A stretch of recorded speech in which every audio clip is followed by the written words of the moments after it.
நம்ம ஸ்கின் கலரை இம்ப்ரூவ் பண்ணி நம்ம முகத்தில் இருக்க சுருக்கத்தையும் ஃபைனஸை ரெடியூஸ் பண்ணுற மாதிரியா ஒரு சூப்பரான ஃபேஸ் பேக் எப்படி ரெடி பண்ணுற பார்த்துடலாமா? ஃபஸ்ட்டு ஒரு க்ளீனான பவுல் எடுத்துங்க. இதில் பார்த்தீங்கன்னா 2 டேபிள் ஸ்பூன் அளவுக்கு வந்து பச்சைப்பயிறு மாவு வந்து நான் ஆட் பண்ணுறேன். பச்சைப்பயிறு மாவு வந்து நம்ம ஃபேஸில் அப்ளை பண்ணும்போது நம்ம முகத்தில் இருக்க சன் பர்னை ரெடியூஸ் பண்ணோம். நம்ம முகத்தில் இருக்க சுருக்கத்தையும் ஃபைனஸை ரெடியூஸ் பண்ணி நம்ம ஸ்கின்னை வந்து ஏஜ் ஆகாமல் நல்லாவே கண்ட்ரோல் பண்ணி வச்சுருக்கோம். அது மட்டும் இல்லை, நம்ம ஸ்கின் கலரை வந்து இம்ப்ரூவ் பண்ணுறதுக்கு ரொம்பவே ஹெல்ப்ஃபுல்லாக இருக்கும். நெக்ஸ்ட்டு பார்த்தீங்கன்னா 2 டேபிள் ஸ்பூன் அளவுக்கு வந்து ஹனி வந்து ஆட் பண்ணுறேன்.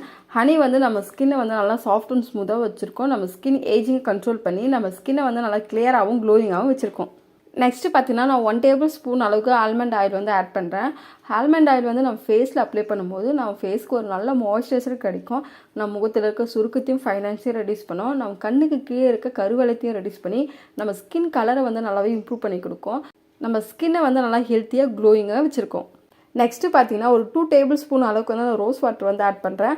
ரோஸ் வாட்டர் பார்த்தீங்கன்னா நம்ம முகத்தில் இருக்க pH லெவலை வந்து நல்லா பேலன்ஸாக வச்சுருக்கோம். நம்ம முகத்தில் இருக்க ஓப்பன் போஸை வந்து டைட்டன் பண்ணி நம்ம ஸ்கின்னை நல்லா பிரைட்டாக வச்சுருக்கோம்.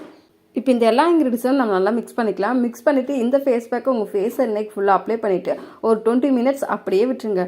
20 மினிட்ஸ் கழித்து நார்மல் தண்ணி வச்சு உங்கள் ஃபேஸை நல்லா வாஷ் பண்ணால் போதும். உங்கள் ஸ்கின்னை வந்து இன்ஸ்டண்ட்டாக நல்லா பிரைட்டன் பண்ணி கொடுக்கும். உங்கள் ஸ்கின் வந்து ரொம்பவே ஸ்மூத்தாக வச்சுருக்கோம். இந்த ஃபேஸ் பேக்கை நீங்கள் தொடர்ந்து யூஸ் பண்ணி வரும்போது உங்கள் முகத்தில் இருக்க சுருக்கத்தையும் ஃபைனன்ஸையும் ரெடியூஸ் பண்ணி உங்கள் ஸ்கின் ஏஜ் ஆகுது வந்து நல்லாவே கண்ட்ரோல் பண்ணி கொடுக்கும். உங்கள் ஸ்கின் கலரை வந்து இம்ப்ரூவ் பண்ணி உங்கள் ஸ்கின் பார்க்க நல்லா கிளியராக க்ளோயிங்காக தெரியும். அது மட்டும் இல்லை, உங்கள் ஸ்கின் பார்க்க நல்லா ஃப்ரெஷ் லுக்காக தெரியும். கண்டிப்பாக இந்த ஃபேஸ் பேக்கை ட்ரை பண்ணி பாருங்கள். ட்ரை பண்ணி பார்த்துட்டு எப்படி இருக்க மறக்காமல் கமெண்ட் செக்ஷனில் கமெண்ட் பண்ணுங்கள். இந்த வீடியோ பிடிச்சிருந்தா இந்த வீடியோக்கு ஒரு லைக் பண்ணிவிட்டு இந்த வீடியோ உங்கள் ஃப்ரெண்ட்ஸ் அண்ட் ஃபேமிலிக்கு ஷேர் பண்ணிவிட்டு மறக்காமல் என்னோட சேனலை சப்ஸ்கிரைப் பண்ணுங்கள்.